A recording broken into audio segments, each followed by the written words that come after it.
नमस्कार, मी सुरेश चव्हाणकेनी आमच्याबरोबर आज रवींद्र मुळे उर्फ राजा भाऊ अहिल्यानगरवरून आहे, जे नॅरेटिव्ह या विषयावर काम करतात, विमर्श या विषयावर काम करतात.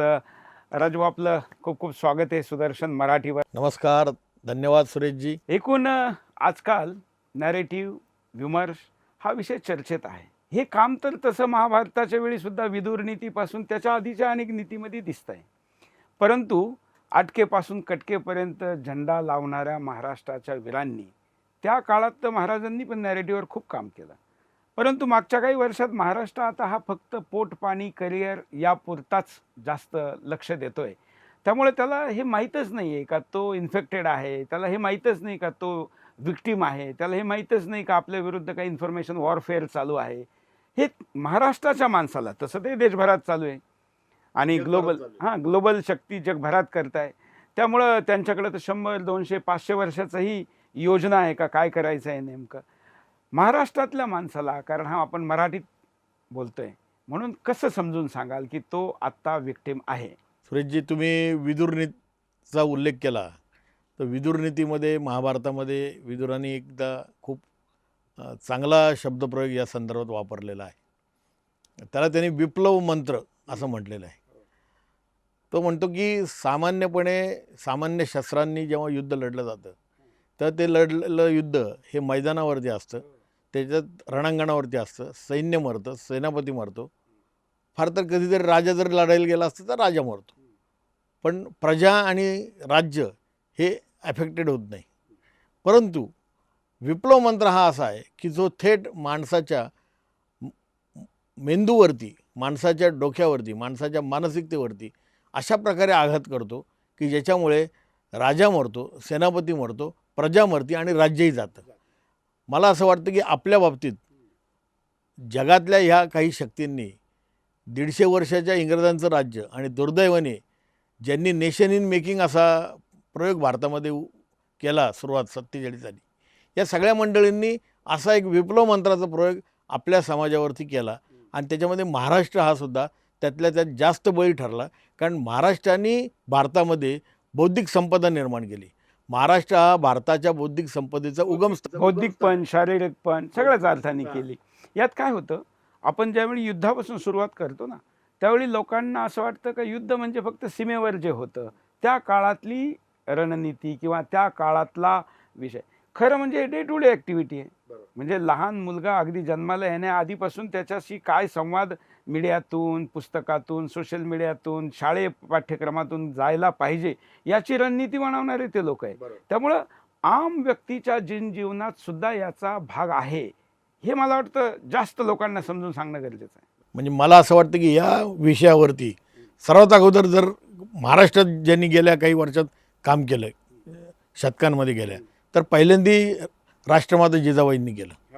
कारण असं आहे की जेव्हा छत्रपती शिवरायांचा जन्म झाला होता तेव्हा या वैचारिक प्रभावाचा आपल्या सगळ्या मराठा सरदारांवरती, आपल्या सगळ्या मराठीतल्या प्रजेवरती इतका मोठा परिणाम झाला होता की जणू काही भारतावरती किंवा आपल्यावरती लादलं गेलेलं हे जे काही मुस्लिम साम्राज्य आहे हे कधीच मावळू शकणार नाही, ह्याच्यावर कुणी लढू शकणार नाहीत. अशी मानसिकता होती. पहिल्यांदी जिजाबाईंनी शिवाजी महाराजांच्या मनामध्ये हे बिंबवलं की अरे तुला यासाठी लढायचं आहे की जेणेकरून या हिंदू समाजामध्ये अशा प्रकारचा आत्मविश्वास निर्माण करायचा आहे की हिंदू राजा होऊ शकतो. कारण आपण राजे होतो, हे राज्य आपलं होतं, ही संपूर्ण भारत सत्ता ही आपली होती. परंतु आता लोकांमध्ये असा भ्रम निर्माण झाला आहे की आपण नेहमी पराजितच आहोत आणि कुणीतरी जे ते आपल्यावरती राज्य करतात. तर हे जिजाबाईंचं फार मोठं कार्य आहे. आणि म्हणून हा गरिबांचा देश आहे, साप छचुंदर का देश आहे वगैरे वगैरे हे सगळं वेस्टर्न मीडिया दाखवित होतं आणि आपल्या लोकांनाही तसंच वाटत होतं. एवढा प्रतिभा संपन्न देश, एवढा जेवढे सायन्स आपल्याकडे आहे, विधी आहे, विधान आहे, हे लोकांना माहीतच नव्हतं. पण आता किती आपण घातक स्टेजवर पोहोचलेलो आहोत, लोकांना याचा अंदाज नाही. आता वन वर्ल्ड कडे दुनिया चाललेली आहे. म्हणजे हा सिंगल कंट्रोल वर्ल्ड, बॉर्डरलेस, आर्मीलेस. खरं म्हणजे ते लेस नाही आहे, ते त्यांचं असणार आहे, पण लोकांना माहीतच नाही आहे. मग ही समस्या मुसलमान सुद्धा नॅरेटिव्ह विषयामध्ये हिंदूंपेक्षा जास्त ॲग्रेसिव्ह आहे. बाकी विषयात ते किती पिछडे हुए असतील, परंतु या विषयात जास्त आहे. ख्रिश्चन तर ग्लोबल फोर्स आहे आणि ग्लोबल फोर्स आता ख्रिश्चनिटीच्या चंगुलमधून बाहेर पडूनही स्वतःचं व्यापारी नेतृत्व करते. या सगळ्या गोष्टीमध्ये हिंदू तर कुठेच नाही आहे. मग कसं तो वाचणार? नाही, या सगळ्यामध्ये लक्षात घ्यावं लागेल की जगामध्ये जे जे काही असे घातक विचार समाज जीवनाचे निर्माण झाले, मी या सगळ्या विषयाकडे असं पाहतो सुरेशजी, की ब्रह्मदेवाने सृष्टी निर्माण केली किंवा सृष्टीची कशी निर्माण झाली याच्यावरती संशोधन वेगवेगळे आहेत. परंतु एक सत्य कधीही लपू शकत नाही की ज्या वेळेस सर्वात प्रथम जीवसृष्टी निर्माण झाली पृथ्वीवरती, ती हिमालयापासून ते समुद्राखाली समुद्रापर्यंत, हे जे आपण ज्याला भारत देश म्हणतो, त्या भारत देशामध्ये अशा प्रकारचे नैसर्गिक वायू, अशा प्रकारचा निसर्ग विकसित झाला होता की जिथे जीवसृष्टी निर्माण होऊ शकते. आणि मग ही जीवसृष्टी जेव्हा निर्माण झाली तेव्हा स्वाभाविकपणे पहिल्यांदा मनुष्याचा जन्मसुद्धा या सृष्टीवर झाला. मग मनुष्याचा जेव्हा सृष्टीवरती जन्म झाला तर त्याच्या असं लक्षात आलं की अरे मला तहान लागली तर पाणी मिळालं, पाणी पिलं तर तहान भागते. मला जर का काही खायचं असलं तर मला शेती, धान्य व ही जी काही जीवसृष्टी आहे, वनस्पती आहेत, त्यातून माझी भूक भागती. मला एकटं जर का राहायचं असेल तर शक्य नाही आहे, मला कुटुंब म्हणून राहायला पाहिजे, सहजीवन पाहिजे.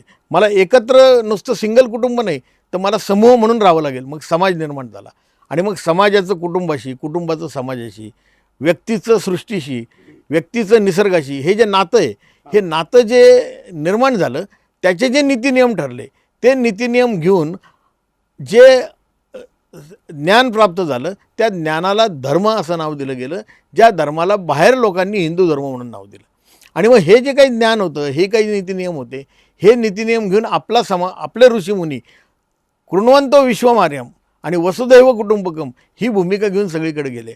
आज दुर्दैवाने गेल्या 150, मगाशी म्हटलं तसं 150 वर्षाचं पारतंत्र्य आणि नंतरचा हा 70-75 वर्षाचा काळ, या काळामध्ये आम्ही कोण, आमचं या जे स्वामी विवेकानंदांनी शिकागोच्या धर्मपरिषदेत सांगितलं होतं की आपलं एक नियतीने दिलेलं धर्मकर्तव्य आहे की ज्या धर्मकर्तव्याला पूर्ण केल्याशिवाय आमचा समाज शांत बसणार नाही. हे दुर्दैवाने ते धर्मकर्तव्य आपण पारतंत्र्याच्या या सगळ्या गटांगळ्या खात असल्यामुळे विसरलो. त्याची गरज आहे की ती आठवण करून दिली पाहिजे. आणि ती आठवण महाराष्ट्रातल्या जनतेला खरं असण्याची गरज काय आहे तर महाराष्ट्राने विचाराची परंपरा निर्माण केली. आणि ती विचाराची परंपरा कधीपासून आहे तर संतांच्या परंपरेपासून आहे. ज्या वेळेस असं लक्षात आलं की या देशामध्ये अशा प्रकारची आक्रमणं होतात, त्या आक्रमणांना एका बाजूनी शौर्याची झालर तर होतीच, पण दुसऱ्या बाजूनी भक्तीचा मार्ग होता.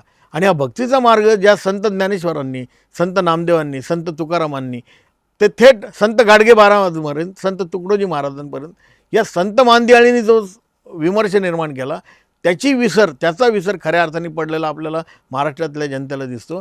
आणि याचं मूळ कारण जे दिसतं की अशा प्रकारचे जे आवश्यक असणारे राष्ट्रीय विचाराचे बिंदू आहेत, ते बिंदू जर आमच्या राजकारणाला त्रास देणारे असतील तर आम्ही त्याचा वेगळं वळण देऊ शकू. अशा प्रकारची एक परंपरा, घातक परंपरा महाराष्ट्रात काही राजकीय पुढाऱ्यांनी आणि ज्याला सोकॉल्ड विचारवंत म्हणतात त्यांनी निर्माण केली. त्यामुळे महाराष्ट्राला मी त्याचा उल्लेख एका अर्थाने करतो की वैचारिक दहशतवाद निर्माण करण्याचा प्रयत्न महाराष्ट्रात केला गेला. पुरोगामीच्या नावाने काही खपून घेतलं जातं.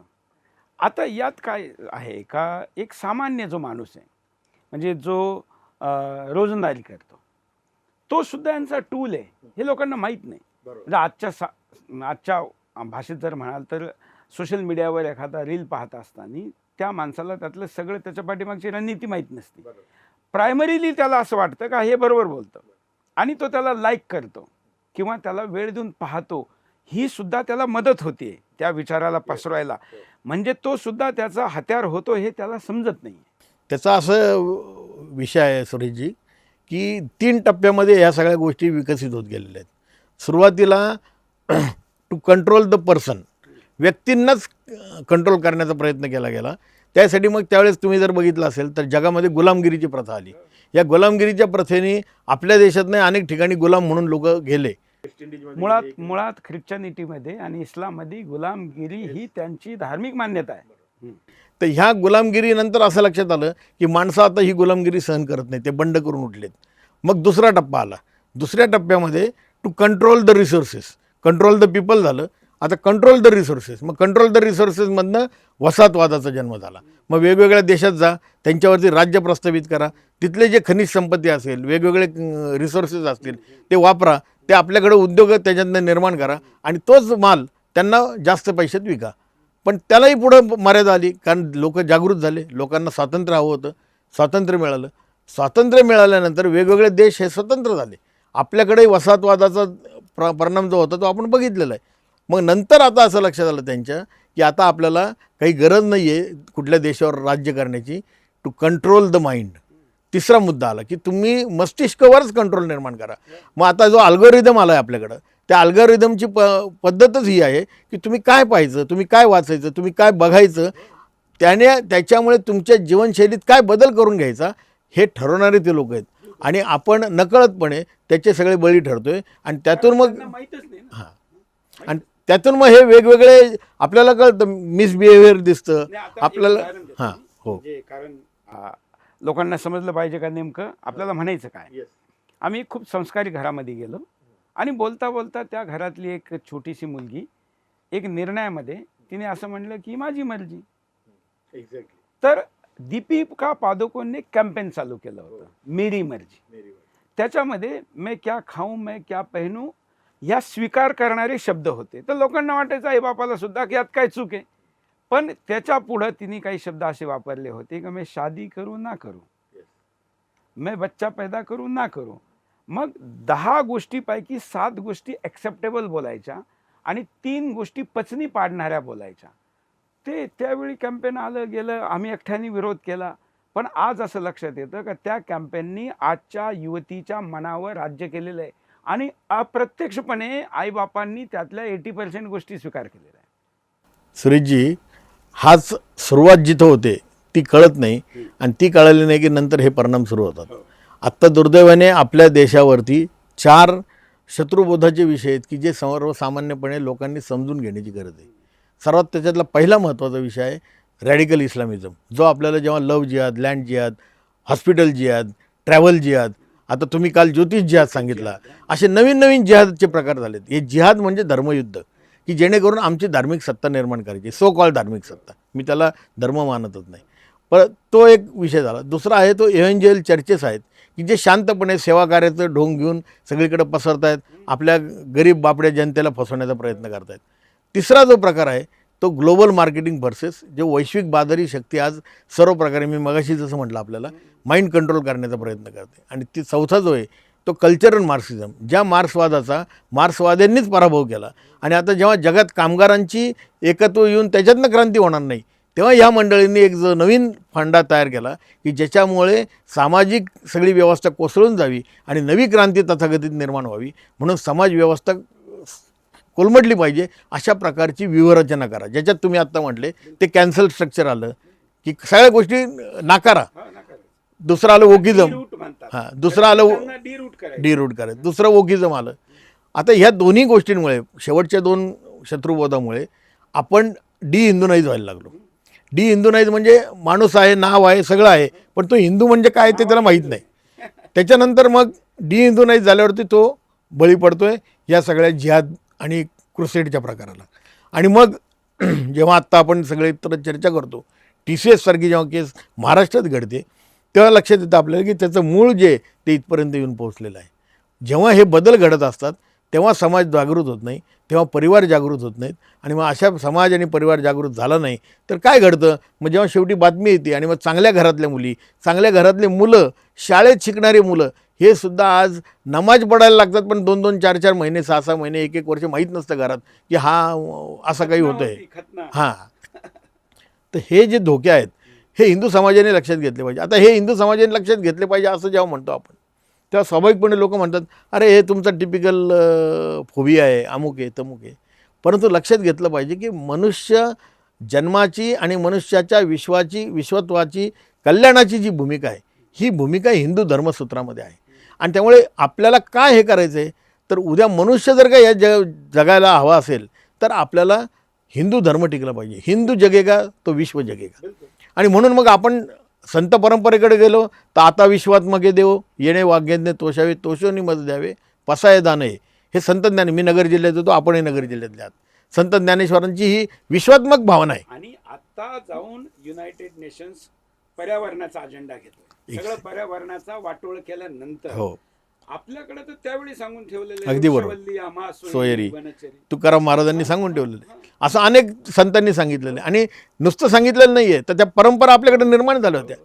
सापासारखं ज्याच्या शरीरामध्ये विष आहे त्या सापाची पूजा करणारे आपण, बैलाबद्दल कृतज्ञता व्यक्त करणारे आपण, बिलकुल. वटपौर्णिमेला का जी सुसाईड हो राहिल्या किंवा जे डिअटॅचमेंट असं चाललंय, याचं कारण लोकांच्या मनामध्ये धन्यवाद भाव नाही आहे. आणि आपल्याकडे तो जन्मजात टाकलेला आहे. तर तो आता ते वेस्ट पण स्वीकार करायला लागलं.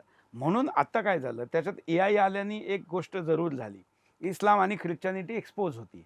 म्हणजे ज्यावेळी एखादा मुल्ला काही सांगतो का हे असं असं आहे, त्यावेळी तो मुल्ला जर मुसलमान एखादा डोकं, कारण तिथं तर मानायचं असतं, जाणायचं नसतं.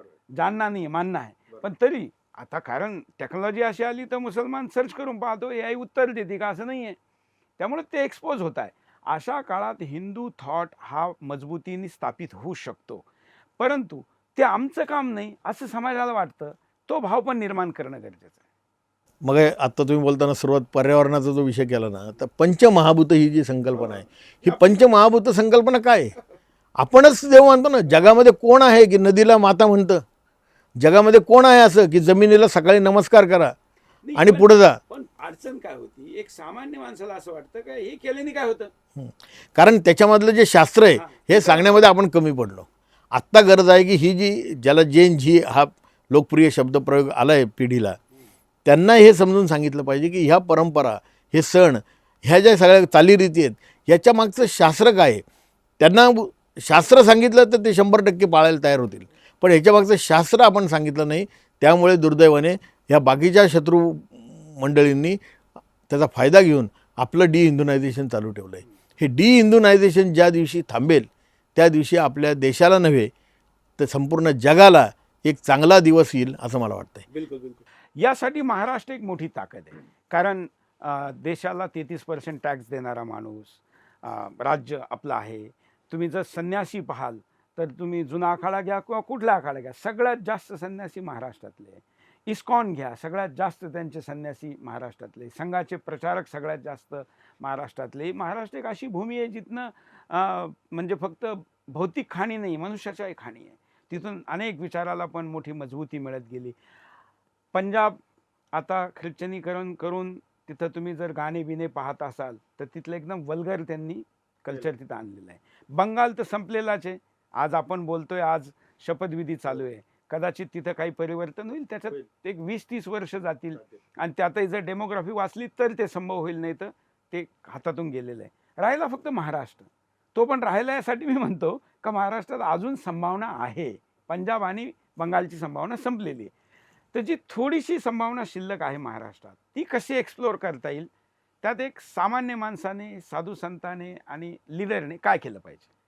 महाराष्ट्राचा विषय काढल्यामुळे सांगतो की छत्रपती शाहू महाराजांनी एक वैशिष्ट्यपूर्ण समाजव्यवस्था निर्माण करण्याचं स्वप्न बघितलं. महात्मा ज्योतिबा फुलेंनी शिक्षणाच्या व्यवस्थेसाठी काम केलं. बाबासाहेब आंबेडकरांनी तर या देशाला संविधान दिलं. असे शाहू, फुले, आंबेडकर हे तर परंपरा निर्माण झालीच. पण या सगळ्या परंपरेचा स्रोत जर मागे जाऊन बघितला आपण तर शाहू महाराजांची परंपरा छत्रपती शिवाजी महाराज आहे. महात्मा ज्योतिबा फुलेंना जे शिक्षण मिळालेलं आहे, किंवा त्यांना ते करावंसं वाटलं, महिलांसाठी शिक्षण दिलं पाहिजे, लोकांना सर्वांना शिक्षण मिळालं पाहिजे. जेव्हा आपण संत परंपरेकडे जातो त्या संत जनाबाई या आपल्या स्त्री सबलीकरणाचं एवढं मोठं उदाहरण आहे की ज्याचा आदर्श कदाचित महात्मा ज्योतिबा फुलेंना मिळाला असेल. एक साधं काम करणारी नामदेव महाराजांच्या घरातली अहिल्यादेवी आहेत. युगानुयुगे महिला शिक्षण घेतच होत्या. म्हणजे त्यामुळे ही सगळी परंपरा शाहू फुले आंबेडकरांना मिळाली. स्वातंत्र्यवीरांच्या परंपरेमध्ये वासुदेव बळवंत फडके, चाफेकर, लोकमान्य टिळक, सावरकर ही परंपरा आपल्याकडे निर्माण झाली. आणि त्याच्यानंतर अनेक विचारवंतांची, साहित्यिकांची सारस्वत आपल्याकडे निर्माण झालं. दुर्दैवाने काय झालं माहिती का, देशाच्या स्वातंत्र्यानंतर गांधी हत्येचा जो परिणाम एकूण महाराष्ट्राच्या वैचारिक आणि सामाजिक जीवनावर झाला की जो काही एक दुर्दैवी घटना घडली, ती घटना घडवून आणणारा जो व्यक्ती होता तो महाराष्ट्राचा होता.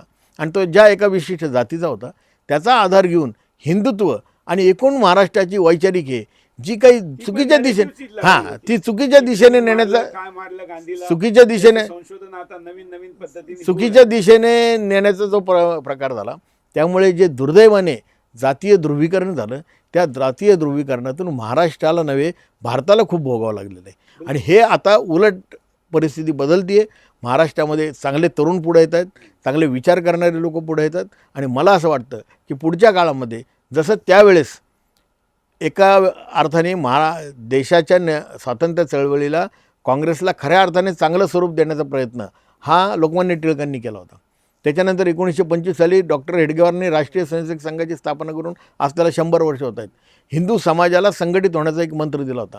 त्याच पावलावर पाऊल ठेवून महाराष्ट्र सगळ्या भारताला दिशा देण्याचा प्रयत्न करेल. आणि विशेषतः ह्या ज्या वैचारिक लढाई आहे, या लढाईत ते 100% महाराष्ट्र पुढे राहील असं वाटतं. बिलकुल तीच प्रेरणा घेऊन सुदर्शन ही लढाई लढतोय. आणि देशात टी व्हीवर नॅरेटिव्हचे युद्ध आपणच समजलं आणि त्याला लढलो आणि आपण बदलून पण दाखवलं. आता मुद्दा कसा आहे याच्यामध्ये, का मी पुन्हा त्याच्यावर येतो, का एक सामान्य माणसाला सुद्धा ही लढाईमध्ये तो सैनिक आहे याची जाणीव करून देणं.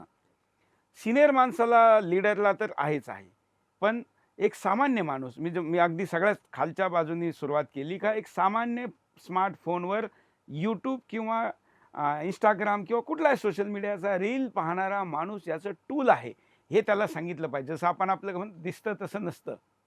म्हणजे जे तुम्ही फक्त पाहताय तसं नाही आहे, त्याच्या पाठीमागे एक अँकर असू शकतो तुम्हाला कॅप्चर करण्यासाठी. हे माणसांनी सावधानतेच्या भूमिकेने पाहिलं पाहिजे. याच्यासाठी प्रबोधन हाच एक पर्याय आहे. आणि प्रबोधनासाठी मला असं वाटतं की किमान 5 मुद्द्यांचा विचार जर का आपण केला. एक तर कुटुंब व्यवस्थेचं महत्त्व हे सगळ्या आजच्या समाजाला समजून सांगण्याची गरज आहे. दुसरी गोष्ट, आम्ही सगळेजणं जेव्हा जेव्हा आम्ही यशस्वी झालो तेव्हा आम्ही सगळे एक होतो. म्हणजे छत्रपती शिवाजी महाराजांनी यश मिळवलं, त्याच्यामध्ये 12 बलुतेदार आणि 18 पगड जाती त्यांनी एकत्र केल्या. आपली भक्ती परंपरा जी संत संप्रदाय आहे, या संत संप्रदायामध्ये कुठल्याही जातीचा समावेश नाही असं नाही. सर्व जातीतले संत या सगळ्यांनी मिळून एक वारकरी संप्रदाय निर्माण केला. तसं आपल्या देशामध्ये, आपल्या महाराष्ट्रामध्ये हा सामाजिक सद्भाव हा जास्त त्वरेने निर्माण करण्याची गरज आहे. तिसरी गोष्ट, तुम्ही मगाशी जो म्हटले तसं पर्यावरणाचं जे महत्त्व आहे, हे पर्यावरणाचं जे पारंपरिक महत्त्व आहे, मगाशी विषय काढला, पण आता तुळशीचं लग्न म्हणजे काय आहे, तर तुळस तुमच्या दारात पाहिजे, हे महत्त्व आहे. वटपौर्णिमे ते सावित्री ही कथा वेगळी गोष्ट आहे. ती तुम्हाला वड हे ऑक्सिजन देणारं आहे, ह्याच्यासाठी वड लावलं पाहिजे.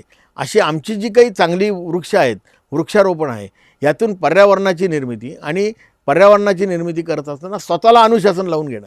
स्वतःला अनुशासन लावून घेत असताना पाण्याचा वापर असेल, विद्युत वापर असेल. आणि 5वा एक मुद्दा फक्त मी सांगतो की आम्ही कोण आहोत. स्व म्हणजे काय, तर मी अहिल्यानगरमध्ये आहे, आपण अहिल्यानगरमध्ये आहोत. आम्हाला 70 वर्षानंतर आमचे जिल्ह्याला नाव मिळालं. आम्ही अहमदनगर करत होतो, पण आता लोक म्हणतात की अरे अहिल्यानगर. जिथं दिल्लीत बसलोय तिथं आजही औरंगजेब रोड बदलला, लेन आहे, बाबर आहे. एक्झॅक्टली. मी आता आपल्याकडे येत होतो ना, तर तुघलक रोड पाहिला, शेख मुजीबुर रहमान रोड बघितला. अरे मी विचार करायला लागलो की हे सगळे नावं अजूनही अस्तित्वात आहेत. तुघलक रोड आहे, तुघलक लेन आहे, सफरदरजंग रोड आहे, हे सगळं हे. आणि मग आमचे हरवले कुठेच राष्ट्रपुरुष, आमचे महापुरुष कुठं हरवले. कुठेतरी स्वामी विवेकानंद मार्ग दिसतो एखाद्या ठिकाणी, परंतु आम्हाला आमचे महापुरुष, आमचे स्व परंपरा, या सगळ्या स्व म्हणजे काय आहे हे कळण्याची गरज आहे. ह्या 5 मुद्द्यांवरती जर का समाजाला आपण जागृत करू शकलो, तुम्ही जसं म्हटले तसं सर्वसामान्य माणूस व्यक्तिगत जीवनामध्ये या सगळ्या गोष्टी करायला तयार आहे. पण आज सो कॉल जो इंटेलेक्च्युअल आहे त्यालाच ह्या सगळ्या गोष्टींमध्ये संभ्रम निर्माण झाला आहे. मला असं वाटतं की इंटेलेक्च्युअलचा संभ्रम दूर करणं आणि स्वला जो सामान्य आहे त्याला त्याच्या ॲक्टिव्हिटीमध्ये तो शोध घेणं हे महत्त्वाचं आहे. तसा तर विषय खूप मोठा आहे. म्हणजे आजकाल परिवार व्यवस्थाचं तुम्ही नाव घेतलं.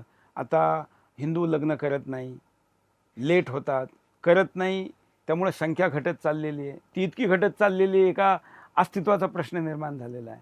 म्हणजे नगर जिल्ह्यामध्ये आता 20% ग्रामीण भागातल्या 20 ते 30% मुलांचं लग्नच होत नाही. मी आता अनेक शहरात, गावात ज्यावेळी प्रवासाला जातो तर मी प्रत्येक सभात विचारतो का इथं किती टक्के मुलांचं लग्न होत नाही. इतक्या मोठ्या प्रमाणामध्ये या सगळ्या समस्या, या नॅरेटिव्हचाच आपण शिकार झालेलो आहे. येत्या काळामध्ये मुलगा हा पोटातून जन्म न घेता लॅबोरेटरीतून घेणार आहे आणि तुम्हाला युरोपियन पाहिजे, आफ्रिकन पाहिजे, एशियन पाहिजे, हे सगळं मग घरात तुम्ही टेडीवेअर आणणार आहे, त्यातून शिवाजी महाराज जन्माला येणार नाही. की पूर्वी संशोधन, जेव्हा भारतीय संशोधन हे प्रभावी होतं, त्या संशोधनाचा उद्देश हा व्यक्तीच्या, मनुष्याच्या विकासाचा होता. जेव्हा संशोधनाचा उद्देश हा व्यापार झाला, तेव्हा जे सगळे गडबड झाली. त्याच्यामधनं जे IVF सारखं प्रॉडक्ट तयार झालं, ते IVF प्रॉडक्ट तयार झाल्यानंतर तुमच्याकडे डिपॉप्युलेशन थेअरी आली. डिपॉप्युलेशन थेअरीतून तुम्हाला नपुसंकत्व देण्याची पद्धत सुरू झाली. ती व्यवस्था निर्माण कशातनं झाली? तुमची जीवनशैली बदलली गेली. तुमच्याकडं तुम्हाला अशा प्रकारची खाद्यपदार्थांची व्यवस्था निर्माण केली गेली की ज्याच्यातून तुम्हाला त्यांचं मार्केट क्रिएट होईल. हे सगळ्या इतक्या एकात एक गोष्टी आहेत. सामान्य माणूसही त्याचा शिकार आहे हे त्याला समजून सांगितलं पाहिजे. हा विषय तर खूप मोठा आहे आणि मला वाटतं की एक मोठी सिरीज होऊ शकते एक एक मुद्द्याला घेऊन आणि भविष्यात आपण त्याचा विचार करू. पण आज एक समग्र विचार आपण केला आणि तुम्ही वेळ काढला. मला वाटतं महाराष्ट्रीयन माणसाला हे समजणं गरजेचं आहे. असा सहज माझा हा पहिला मराठीमधला पॉडकास्ट आहे. अजून मी मराठीत सुरू नव्हता केला, पण राजाभाऊ मला संघाच्या शाखेत लहानपणापासून परिचित आहे आणि या विषयावर त्यांचं खूप चांगलं लिखाण आणि तुम्ही यांना माहिती करून घेण्यासाठी यूट्यूबवर, गुगलवर वगैरे सर्च पण करू शकता. मी तर राजाभाऊंना म्हणतो की तुम्ही एक डिजिटल प्रेझेन्स स्वतःचं चालू करा. कारण आपण नाही केलं तर ते करणार आहे. तुम्ही जर ती जागा नाही घेतली तर वागळे तिथं बोलणार आहे, अजून बाकीचे बोलणार आहे. म्हणून ती सगळ्यांनी घ्यावी. या डिजिटल युद्धामध्ये हे टूल आहे मोबाईल, तर वापरावं असं सगळ्यांना अपील करतो. आणि तुम्ही वेळ दिल्याबद्दल धन्यवाद. धन्यवाद सुरेशजी. सुदर्शन चॅनल हे आत्ता आमचं डिजिटल टूल आहे, त्यामुळे आम्हाला आवश्यकता वाटत नाही. तुम्ही कधीही बोलवा, आम्ही हजर आहोत तुमच्यासाठी. धन्यवाद.